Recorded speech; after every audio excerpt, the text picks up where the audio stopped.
मेरी सास मुझे अपने पास बुलाकर बोली कि यह लाल दुपट्टा क्यों ओढ़ रखा है, ये तो दुल्हन ओढ़ती है। तेरा पति परदेश चला गया है, यह दुपट्टा उतार दे और जाकर सफेद दुपट्टा ओढ़ ले। अच्छा नहीं लगता। तेरा पति परदेश में है तो तू किसके लिए तैयार होती है, किसके लिए सजती और संवरती है। सास की ऐसी बातें सुनकर मेरा दिल परेशान हो गया। भला मेरा पति परदेश में ही तो गया था, मैं विधवा तो नहीं हो गई थी ना। मगर सास की जिद की वजह से मुझे उनकी बात माननी पड़ी। मैं अपने कमरे में गई और अलमारी से सफेद रंग का दुपट्टा निकालकर ओढ़ लिया। मुझे यह रंग बिल्कुल भी पसंद नहीं था। बस अपने पति और अपनी सास की जिद पर मैं कभी कभी सफेद रंग पहन लेती थी, मगर आज मुझे यह हमेशा के लिए पहनना पड़ रहा था। दरअसल ये बात उन दिनों की है जब मेरे पति मुझे छोड़कर परदेश में जा रहे थे। मेरा रो रो कर बुरा हाल था। मैं दरवाजे पर खड़ी थी। जब वो मेरी तरफ हाथ हिलाकर चले गए तो मैं अकेली रह गई। मेरी सास ने उसी समय मुझे मेरे बालों से पकड़कर अंदर की तरफ खींचा और मुझे मेरे कमरे में ले गई और कहने लगी कि पागल हो गई हो क्या, अपने पति के काम पर जाने के समय ऐसे नहीं रोया करते, यह बहुत बुरी बात होती है। चुप करके बैठो, वरना पता नहीं मेरे बेटे की यात्रा कैसी गुजरेगी। सास ने मुझे डांट दिया। मैं अपने कमरे में चली गई। शाम को उठी तो मेरा दिल बोझिल सा था। सास मुझे कड़ी नजरों से देख रही थी। सर से पांव तक मुझे ऐसे घूर रही थी जैसे कुछ ढूंढ रही हो। दुपट्टा ओढ़कर मेरा दिल इस कदर उदास हुआ कि मैं अपने कमरे में ही लेट गई। तभी मेरी सास मुझे आवाज देने लगी। मैं तो भूल ही गई थी कि घर का सारा काम भी मेरे सर पर था। अगले दिन की रात मैं बहुत थक चुकी थी। मैंने दिल में सोच लिया कि अब मैं यहाँ नहीं रहूंगी। भला जब मेरा पति ही घर पर नहीं है तो मेरे ससुराल में रहने की मुझे क्या जरूरत है। मैं रात भर यही सोचती रही। सुबह उठी तो सर पकड़ लिया। सासू माँ पूछने लगी कि बहू क्या हुआ है तुझे। मैंने कहा कि माँ जी, मेरे सर में बहुत तेज दर्द हो रहा है और मुझे बुखार भी है। दिल बोझिल सा हो रहा है। मैं अपने मायके जाना चाहती हूँ। दरअसल यह एक बहाना था जिसकी वजह से मुझे अपनी सास से छुटकारा मिल जाना था, मगर इन्हें तो जैसे किसी की परवाह ही नहीं थी। वे बोली, अरे मामूली सा बुखार है, शाम तक उतर जाएगा, और अगर नहीं उतरा तो फिर मैं तुझे डॉक्टर के पास लेकर चलूंगी। सास ने मुझे तसल्ली दी, मगर माँ जी, मुझे अपने मायके में जाना है। मैं अपने मम्मी पापा से मिलना चाहती हूँ। मेरे दिल का बोझ भी हल्का हो जाएगा। तभी सासू माँ बोली, क्यों भाई, तेरे दिल पर कौन सा इतना बड़ा बोझ है? हम भी तो अपने पति से 2-2 साल दूर रहते थे। सास जैसे मुझसे अपने गम का बदला ले रही थी। मैं परेशान खड़ी थी कि उन्होंने मेरा कंधा थपथपाया और मुझे चारपाई पर बैठने के लिए कहा। मैं चारपाई पर बैठ गई।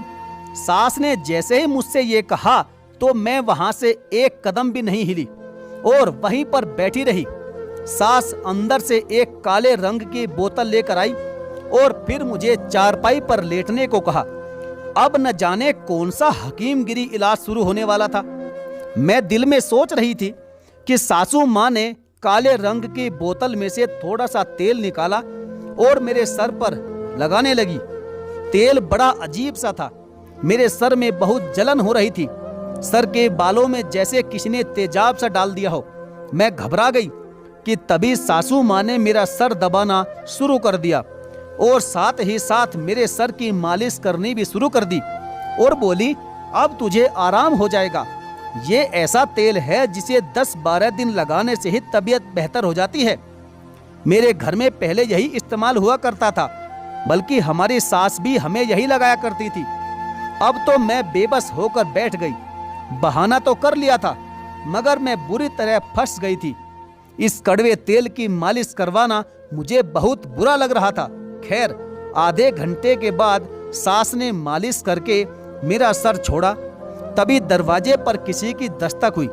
मैंने दरवाजा खोला तो सामने एक औरत खड़ी थी। यह मेरी सास से रोजाना मिलने के लिए आती थी। उसे देखते ही मेरी सास खुश हो गई और बोली, आजा, मैं तेरा ही इंतजार कर रही थी। देखो मेरी बहू के सर में बहुत तेज दर्द हो रहा था।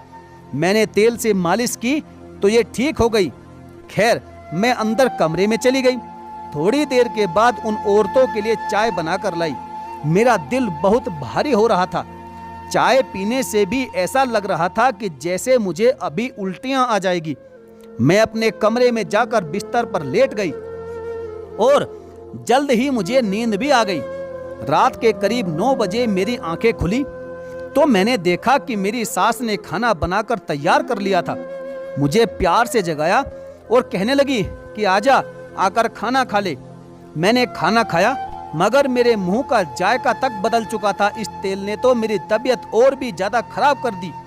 खैर मैंने खाना तो खा लिया, लेकिन हैरत तो मुझे तब हुई जब मेरी सास ने मुझसे कहा कि तू जाकर अपने कमरे में सो जा। हालांकि अक्सर ऐसा नहीं होता था। वह मुझे इस वक्त अपने पांव दबाने के लिए कहती थी, मगर आज मेरी सास का व्यवहार बहुत बदला बदला सा लग रहा था, जो कि मेरी समझ में बिल्कुल भी नहीं आ रहा था। फिर मैं अपने कमरे में आकर सो गई। मुझे इस तरह नींद आई जैसे किसी ने मुझे नशे की गोलियां खिला दी हो। सुबह तक मैं सोती रही, मुझे अपना होश भी नहीं रहा। सुबह उठी तो मेरा सर बहुत भारी था, मुझसे चला तक भी नहीं जा रहा था। मैंने अपने सास से कहा कि माँ जी, आपने ही तो मुझे सही करने के लिए तेल लगाया था, मगर इसने तो मेरी हालत और भी ज्यादा खराब कर दी।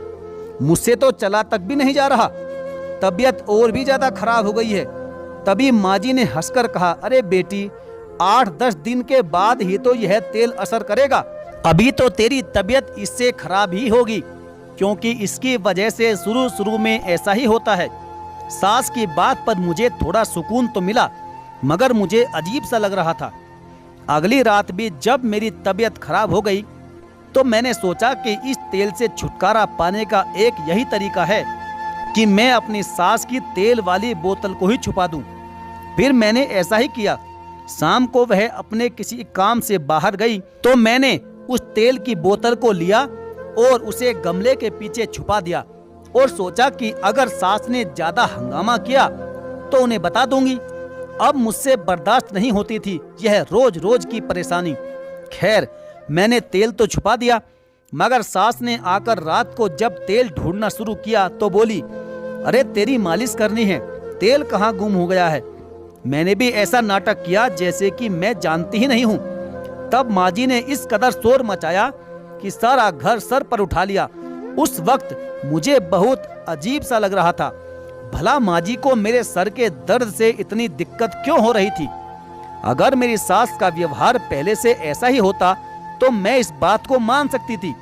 फिर मैं जो इरादा किए हुए बैठी थी कि गमलों के पीछे से तेल की बोतल निकाल कर दे दूंगी, अब मैंने अपना वह इरादा बदल लिया, क्योंकि मुझे सारी रात इससे नींद आई रहती थी और सुबह को भी बोझिल हुई रहती थी। भला ऐसे इलाज की क्या जरूरत थी जिसकी वजह से मेरी तबीयत और भी ज्यादा खराब हो जाती थी। उस दिन रात को सोने के लिए मैं अपने कमरे में गई तो सास ने मेरे कमरे का दरवाजा बाहर से बंद कर दिया, बल्कि उसे ताला लगा दिया। मुझे बहुत हैरत हुई।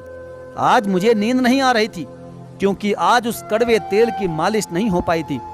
थोड़ी देर गुजरी कि मुझे बाहर से कुछ लोगों की आवाजें आने लगी। आवाजें बहुत ही धीमी थी। मैंने अपने कमरे का पंखा बंद किया और उन आवाजों को ध्यान से सुनने लगी। कुछ घसीटने की आवाज आ रही थी, बल्कि 2-4 आदमी भी साथ थे।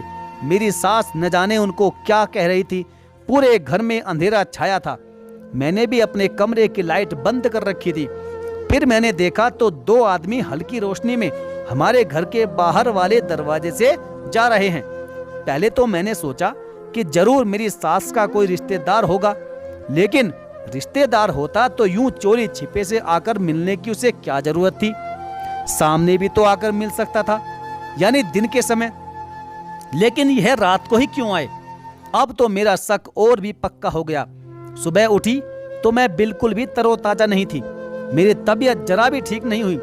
मेरी सास ने मुझे देखा तो बोली, रात को तू सो गई थी, लेकिन मैं जानती हूँ कि अभी भी तेरी तबीयत खराब रहेगी।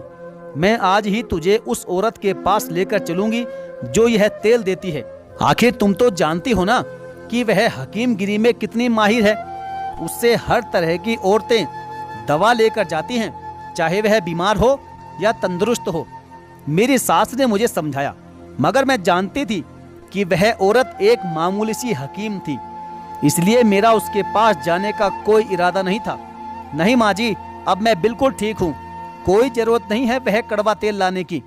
मैंने मुंह चिढ़ाते हुए कहा तो वह बोली, अरे तुझे क्या पता कि तू ठीक है या नहीं, मैं तेरा पूरा पक्का इलाज करवाऊंगी, तो फिक्र मत कर, शाम को तैयार रहना।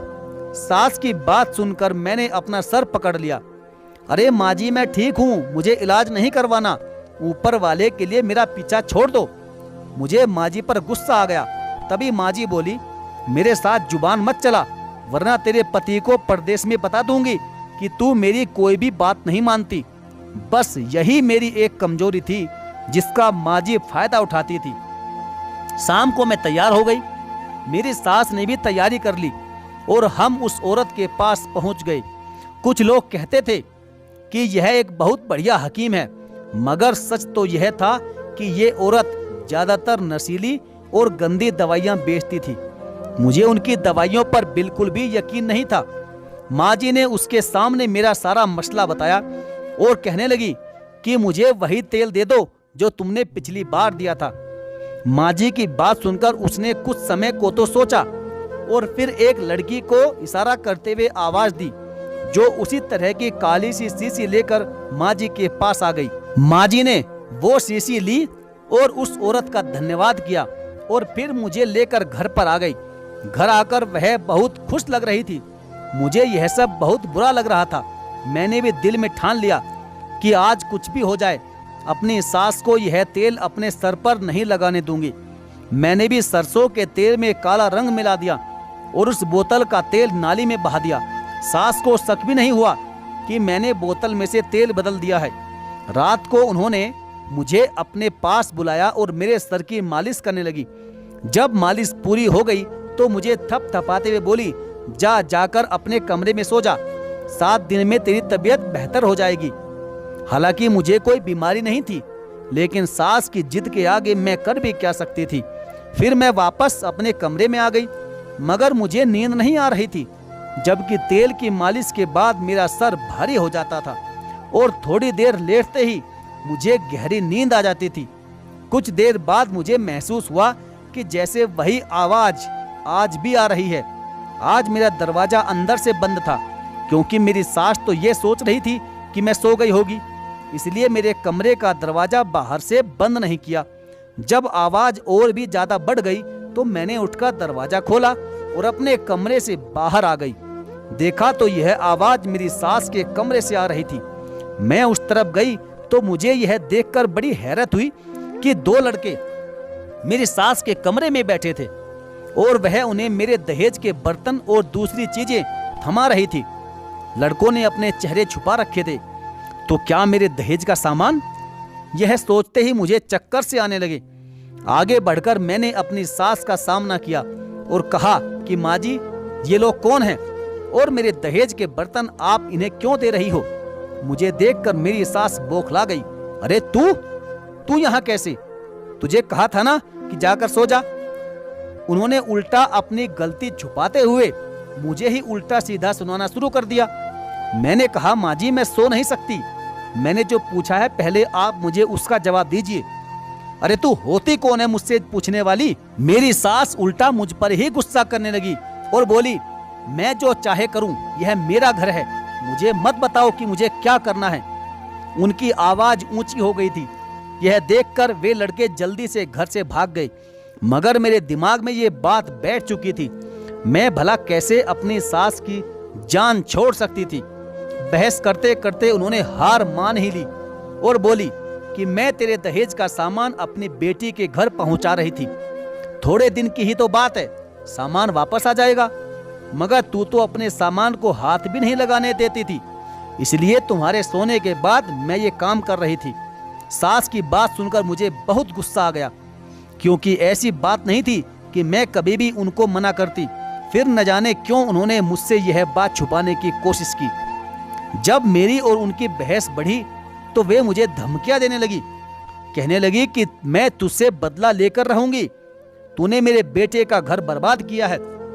मैं अभी उसे फोन करूंगी और बताऊंगी कि रात को तुझसे 2 लड़के मिलने आए थे। उनकी यह बात भी मैं समझ गई थी कि वह अब क्या चाहती है। मैं एक बार फिर अपनी सास के आगे मजबूर हो गई थी, लेकिन आखिर कब तक? मैंने दिल में सोचा, क्या मैं इसी तरह ब्लैकमेल होती रहूंगी? तब तो यह सारी जिंदगी मुझसे सारी बातें मनवाती रहेगी। यह सोचकर ही मेरे दिल में डर सा पैदा हो गया। मैं ऐसा नहीं होने दे सकती थी। उस दिन मैं भी उनके सामने डट गई और बोली, कर लीजिए आप फोन, जिसे चाहो कर लो फोन। मैं अपने दहेज के सामान में से एक भी चीज किसी को नहीं दूंगी। मेरी बात सुनकर मेरी सास को गुस्सा आ गया और उन्होंने मुझे एक जोरदार धक्का दिया। मैं जाकर दरवाजे के आगे गिर गई। वह गुस्से में गुर्राते हुए बाहर गई तो मैं अपना सर पकड़कर बैठ गई। अब तो न जाने क्या होने वाला था। उनका गुस्सा किसी बड़े तूफान का पता दे रहा था। फिर उन्होंने ऐसा ही किया। परदेश में मेरे पति को फोन किया। मैं भी पास में ही खड़ी थी। वे मेरे बारे में ऐसी ऐसी बातें कर रही थी जिसके बारे में मैं सपने में भी नहीं सोच सकती थी। मगर उनकी बातों में तो इस कदर जहर भरा हुआ था कि मेरे पति भी उन पर यकीन करने को मजबूर हो गए। मैं उनसे बात करना चाहती थी, मैं अपनी सफाई पेश करना चाहती थी, मगर मेरी सास ने मुझे फोन को हाथ तक भी नहीं लगाने दिया। मेरा दिल चाह रहा था कि इस बुढ़िया की हड्डियां अभी के अभी अलग अलग कर दूं, मगर इस समय मैं कुछ भी नहीं कर सकती थी। मेरे पति ने भी मुझे कह दिया कि तुम माँ के मामलों में मत बोलो, मैं तुमसे कल सही से बात करूंगा। मेरा दिल कांप कर रह गया। वह बहुत गुस्से में थे। जाहिर है माँ जी ने उन्हें जो जो बातें कही थी वह सुनने के बाद कोई भी इज्जतदार पति अपनी पत्नी को अपने घर में बर्दाश्त नहीं कर सकता था। अगले दिन उन्होंने मुझसे फोन पर बात की। मैं समझी थी कि शायद वो मुझसे हमदर्दी जताएंगे, मगर उन्होंने रात भर सोचने के बाद यही फैसला सुनाया कि उनके प्रदेश जाते ही मैं सही रास्ते से भटक गई और उनकी पीठ पीछे उन्हें धोखा दिया। इस बात ने मुझे आंसुओं से तर कर दिया। मैं सोच भी नहीं सकती थी कि मेरा पति मुझसे ऐसा व्यवहार रखेगा। मेरा तलाक हो गया। 1 हफ्ते के अंदर अंदर तलाक के कागजात मेरे हाथों में पकड़ा दिए गए थे। उसने मुझे अपनी जिंदगी से हमेशा हमेशा के लिए निकाल दिया। मैं रोती हुई अपने माँ बाप के घर आ गई। जाहिर है कि मेरा कसूर तो कुछ भी नहीं था, मगर मम्मी पापा बहुत परेशान हो गए। मैंने भी उनकी परेशानी में अपनी परवाह करने की बजाय उनका साथ दिया। उन्होंने जिस रिश्ते के लिए कहा मैंने हाँ कर दी। माँ बाप की मर्जी से शादी करने का फल मुझे ये मिला कि मेरी शादी एक बहुत अच्छे इंसान से हो गई, जिसे कमाने के लिए कहीं बाहर नहीं जाना पड़ता था। मैं उसी में खुश हूँ। ये मुझे बाहर घुमाने भी ले जाते हैं। मुझे लगता है कि मेरी जिंदगी पूरी हो गई। मैं भी इसी तरह सुकून से जी रही थी कि एक दिन मुझे अपने मोहल्ले की एक औरत मिली। बातों बातों में उसने मेरी सास की बात छेड़ दी। मैंने उससे पूछा कि अब कैसी है वो, तो वह उनकी हालत पर अफसोस करने लगी और बोली कि वह बहुत बुरी हालत में है। मैंने कहा क्यों, ऐसा क्या हुआ? तो वह औरत कहने लगी कि उनको शायद तुम पर जुल्म करने की आदत हो गई थी। जब दूसरी बहू आंचल उनके घर बहू बनकर आई थी तो वह बहुत खुश थी, क्योंकि वह बहुत ही अमीर घराने की लड़की थी। ढेर सारा दहेज भी अपने साथ में लाई थी। लेकिन आंचल ने आते ही उस औरत को सीधा कर दिया।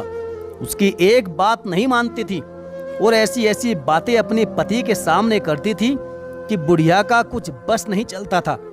आंचल खूबसूरत भी बहुत थी और अमीर भी, इसलिए उसका कुछ रोब वैसे भी ज्यादा ही पड़ता था। तुम्हारी सास तो तुम्हारी आदी थी, उसने सबको तुम्हारी तरह समझ रखा था। उसने आंचल के साथ भी वही चालाकी करने की कोशिश की। आंचल ने एक रात अंधेरे में उसे रंगे हाथों पकड़वा दिया। असल में तुम्हारी सास को शुरू से ही चोरियां करने की आदत है। न जाने उसे यह आदत क्यों है। हालांकि घर में भगवान का दिया हुआ सब कुछ है, लेकिन अपनी बेटी को अपनी बहू की चीजें चुरा चुरा कर देना उस औरत का यह पसंदीदा काम था। अपने बड़े बेटे की पत्नी का भी उसने यही हाल किया था। अब तो हाल ये है कि आंचल का दिल करे तो उसे खाना दे देती है, वरना तो सारा सारा दिन वो भूखी तड़पती रहती है। उसकी यही सजा होनी चाहिए थी। मैं जानती हूँ उसने तुम्हारे साथ बहुत बुरा किया है। उसने अपनी पहली बहू के साथ भी ऐसा ही किया था। मैं अपनी सास का हाल सुनकर खुश तो नहीं हुई, क्योंकि किसी को तकलीफ में देखकर खुश होना एक घटिया इंसान की पहचान है। मगर सच तो यह है कि इंसान को अपने कर्मों की सजा जरूर मिलकर ही रहती है। इंसान कोई भी हो अपने कर्मों की सजा से बच नहीं सकता। यह प्रकृति का नियम है और ऐसा ही मेरी सास के साथ भी हुआ। तो साथियों, क्या आप भी मानते हैं कि मेरी सास के साथ सही हुआ? आपकी जो भी राय है आप कमेंट बॉक्स में लिखना ना भूलें। यदि आप हमारे चैनल पर पहली बार आए हैं तो चैनल को सब्सक्राइब करके बेल आइकन को प्रेस जरूर कर लीजिएगा। तो चलिए साथियों, मिलेंगे फिर और किसी दमदार कहानी के साथ। तब तक के लिए धन्यवाद। जय हिंद।